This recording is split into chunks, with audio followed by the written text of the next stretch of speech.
Hi hello welcome to పొలిటెంట్ health.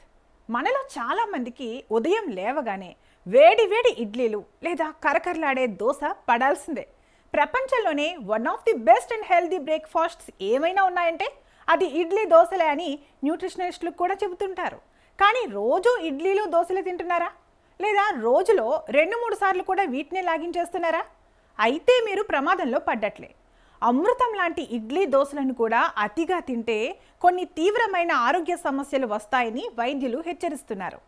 Idli దోశలను కూడా అతిగా తింటే వచ్చే మొదటి సమస్య బ్లడ్ షుగర్ పెరగడం. ఈ ఇడ్లీ దోశలను మనం దేంతో తయారు చేస్తామో తెలుసా? మినప్పప్పు మరియు బియ్యం. ఇందులో బియ్యం శాతం ఎక్కువగా ఉంటుంది. బియ్యంలో ఉండే కార్బోహైడ్రేట్లు మన శరీరంలోకి వెళ్ళగానే చాలా వేగంగా గ్లూకోజ్గా మారిపోతాయి. దీనివల్ల రక్తంలో షుగర్ లెవెల్స్ ఒక్కసారిగా పెరుగుతాయి. ముఖ్యంగా డయాబెటీస్ ఉన్నవారు రోజుకు 3 నుండి 4 ఇడ్లీలు లేదా 2 దోశల కంటే ఎక్కువ తింటే వారి షుగర్ లెవెల్స్ కంట్రోల్ తప్పే ప్రమాదం ఉంది అంటున్నారు వైద్య నిపుణులు. ఇడ్లీ దోశలను కూడా అతిగా తింటే వచ్చే రెండో సమస్య అధిక బరువు మరియు పొట్ట రావడం. ఇడ్లీలో ఆయిల్ లేకపోయినా అందులో ఉండేది ప్యూర్ కార్బోహైడ్రేట్స్.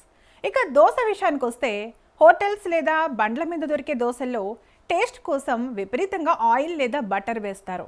మీరు బరువు తగ్గాలి అనుకుంటూ రోజు ప్లేట్ల కొద్దీ ఇడ్లీలు ఆయిల్ దోశలు తింటే బరువు తగ్గడం పక్కన పెడితే చాలా వేగంగా బరువు పెరుగుతారు.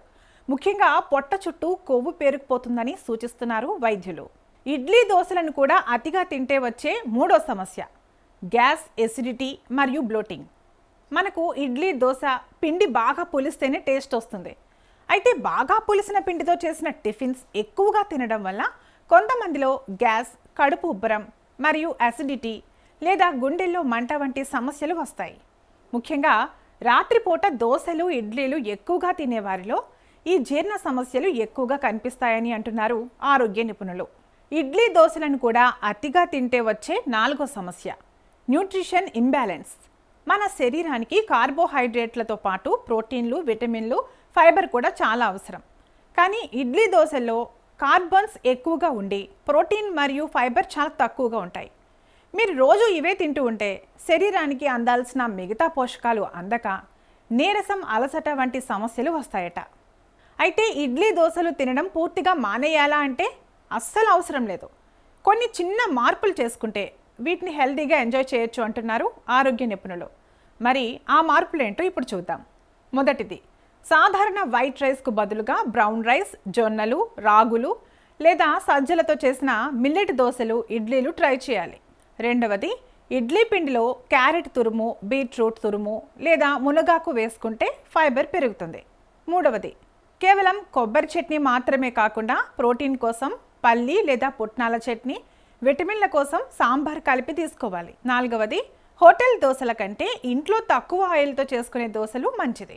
చూసారుగా ఫ్రెండ్స్, ఏదైనా సరే లిమిట్లో తింటేనే ఆరోగ్యం. మీలో ఎంతమందికి ఇడ్లీ దోశలంటే ఇష్టమో కింద కామెంట్ సెక్షన్లో చెప్పండి.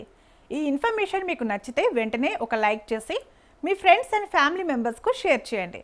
ఇలాంటి మరిన్ని health and life style tips కోసం మన ఛానల్ని ఇప్పుడే సబ్స్క్రైబ్ చేసుకోండి. Thank you for watching.